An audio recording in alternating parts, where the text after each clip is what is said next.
नमः शिवाय। आज हम रुद्र संहिता चतुर्थ खंड कुमार खंड की शुरुआत करने जा रहे हैं, जिसमें हम अध्याय 1 से 8 आगे पढ़ेंगे। देवताओं द्वारा स्कंद का शिव पार्वती के पास लाया जाना, उनका लाड़ प्यार, देवों के मांगने पर शिव जी का उन्हें तारक वध के लिए स्वामी कार्तिकेय को देना, कुमार की अध्यक्षता में देवसेना का प्रस्थान, महिसागर संगम पर तारकासुर का आना और दोनों सेनाओं में मुठभेड़, वीरभद्र का तारक के साथ घोर संग्राम, पुनः श्रीहरि और तारक में भयानक युद्ध। वंदे वंदन तुष्ट मान समति प्रेम प्रियम प्रेमदम पूर्ण पूर्ण करम प्रपूर्ण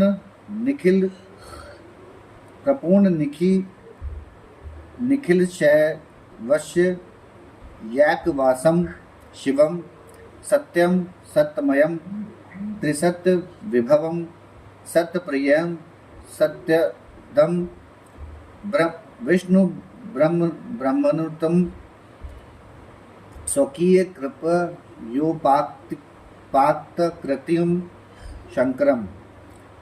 अर्थात वंदना करने से जिनका मन प्रसन्न हो जाता है, जिन्हें प्रेम अत्यंत प्यारा है, जो प्रेम प्रदान करने वाले, पूर्णानंदमय, भक्तों की अभिलाषा पूर्ण करने वाले, संपूर्ण ऐश्वर्यों के एकमात्र आवास स्थान और कल्याण स्वरूप हैं, सत्य जिनका श्री विग्रह है, जो सत्यमय है, जिनका ऐश्वर्य त्रिकाल बाधित है, जो सत्यप्रिय एवं सत्य प्रदाता हैं, ब्रह्मा और विष्णु जिनकी स्तुति करते हैं, स्वेच्छा अनुसार शरीर धारण करने वाले उन भगवान शंकर की मैं वंदना करता हूँ।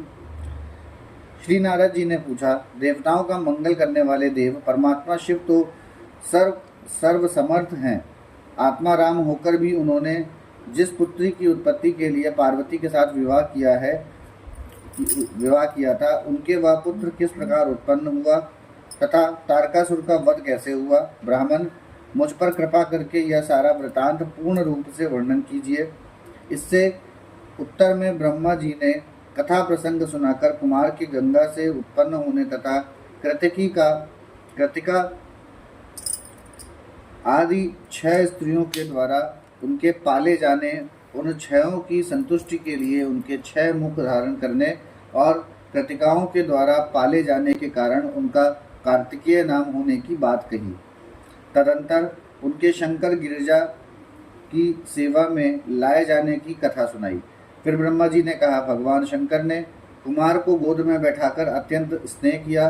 देवताओं ने उन्हें नाना प्रकार के पदार्थ, विद्याएं, शक्ति और अस्त्र शस्त्रादि प्रदान किए। पार्वती के हृदय में प्रेम समाता नहीं था। उन्होंने हर्षपूर्वक मुस्कुराकर कुमार को परमोत्तम ऐश्वर्य प्रदान किया, साथ ही चिरंजीवी भी बना दिया।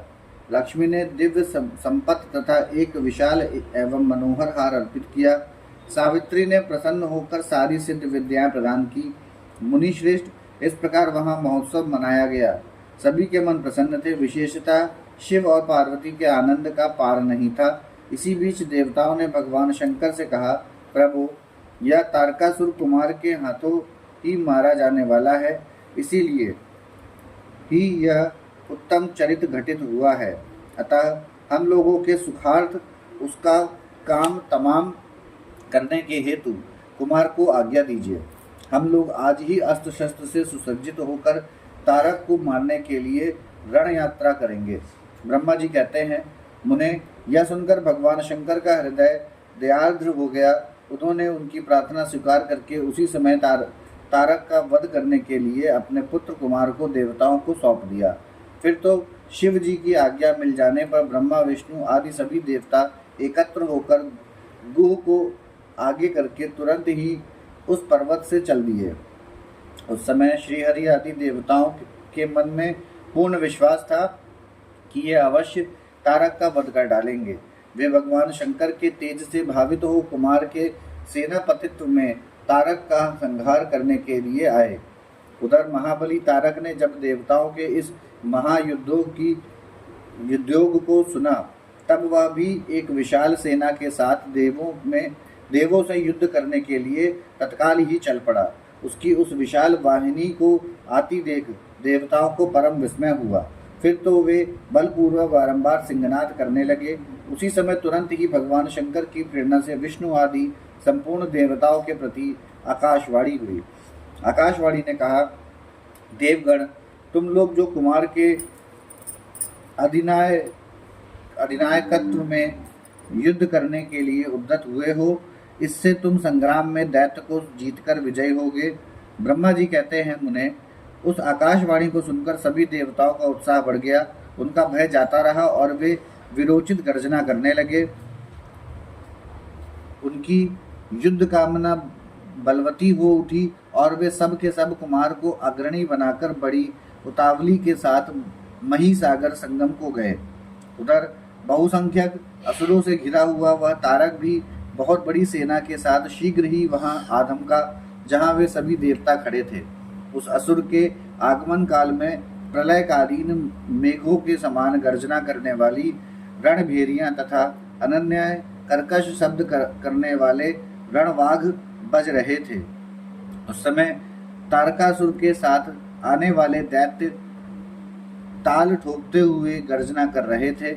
उनके पदाघात से पृथ्वी कांप उठती थी।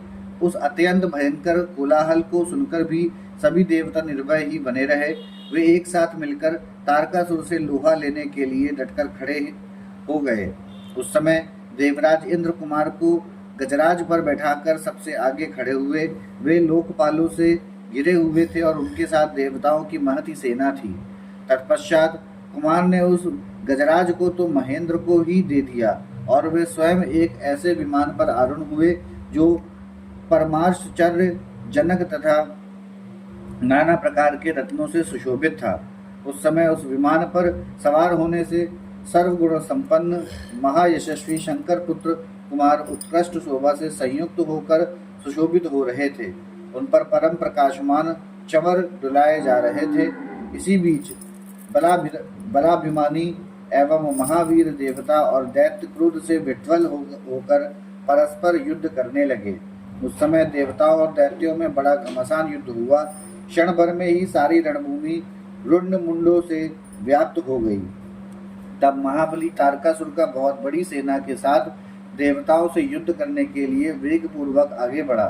उस रण दुर्मद तारक को युद्ध की कामना से आगे बढ़ते देखकर इंद्र आदि देवता तुरंत ही उसके सामने आए। फिर तो दोनों सेनाओं में महान कोलाहल होने लगा। तत्पश्चात देवों तथा असुरों का विनाश करने वाला ऐसा द्वंद्व युद्ध प्रारंभ हुआ, जिसे देखकर वीर लोग हर्षोत्फल हो गए और कायरों के मन में भय समा गया। इसी समय वीरभद्र कुपित होकर महाबली प्रथम गणों के साथ वीराभिमानी तारक के समीप आ पहुंचे। वे बलवान गणनायक भगवान शिव के कोप से उत्पन्न हुए थे, अतः समस्त देवताओं को पीछे करके युद्ध की अभिलाषा से तारक के सम्मुख डट गए। उस समय प्रथम गणों तथा सारे असुरों के मन में परमोल्लास था, अतः वे उस महासमर में परस्पर गुत्थंगुत्थ होकर जूझने लगे। तदंतर वीरभद्र से तारका का भयानक युद्ध हुआ। इसी बीच असुरों की सेना रण से विमुख हो भाग चली। इस प्रकार अपनी सेना को तितर बितर हुई देख उसका नायक तारकासुर क्रोध से भर गया और 10,000 भुजाएं धारण करके सिंह पर सवार हो देवगणों को मार डालने के लिए वेग पूर्वक उनकी ओर झपटा। वह युद्ध के मुहाने पर देवों तथा प्रथम गणों को मार मार कर गिराने लगा। तब प्रथम गणों के नेता महाबली वीरभद्र उससे उस कर्म को देखकर उसका वध करने के लिए अत्यंत कुपित हो उठे। फिर तो उन्होंने भगवान शिव के चरण कमल का ध्यान करके एक ऐसा श्रेष्ठ त्रिशूल हाथ में लिया जिसके तेज से सारी दिशाएं और आकाश प्रकाशित हो उठे। इसी अवसर पर महान कौतुक प्रदर्शन करने वाले स्वामी कार्तिकेय ने तुरंत ही वीरबाहु द्वारा कहलाकर उस युद्ध को रोक दिया। तब स्वामी की आज्ञा से वीरभद्र उस युद्ध से हट गए। यह देखकर असुर सेनापति महावीर तारक कुपित हो उठा। वह युद्ध कुशल तथा नाना प्रकार के अस्त्रों का जानकार था, अतः देवताओं को ललकार ललकार कर उन पर बाणों की वृष्टि करने लगा। उस समय बलवानों में श्रेष्ठ असुरराज तारक ने ऐसा महान कर्म किया कि सारे देवता मिलकर भी उसका सामना न कर सके। उन भयभीत देवताओं को यों पिटते हुए देखकर भगवान अच्युत को क्रोध हो आया और वे शीघ्र ही युद्ध करने के लिए तैयार हो गए। उन भगवान श्रीहरि ने अपने आयुध सुदर्शन चक्र और शांड धनुष को लेकर युद्ध स्थल में महादैत्य तारक पर आक्रमण किया। मुने तदंतर सबके देखते देखते श्रीहरि और तारकासुर में अत्यंत भयंकर एवं रोमांचकारी महायुद्ध छिड़ गया। इसी बीच अच्युत ने कुपित होकर महान सिंहनाद किया और धधकती हुई ज्वालाओं के से प्रकाश वाले अपने चक्र को उठाया। फिर तो श्रीहरि ने उसी चक्र से दैत्यराज तारक पर प्रहार किया। उसकी चोट से अत्यंत व्यथित होकर वह असुर पृथ्वी पर गिर पड़ा, परंतु वह असुर नायक तारक अत्यंत बलवान था, अतः तुरंत ही उठकर उस दैत्यराज ने अपनी शक्ति से चक्र के टुकड़े टुकड़े कर दिए। मुने भगवान विष्णु और तारकासुर दोनों बलवान थे और दोनों में अगाध बल था, अतः युद्ध स्थल में वे परस्पर जूझने लगे। यहाँ पर हमारा अध्याय 1 से 8 समाप्त होता है। ओम नमः शिवाय।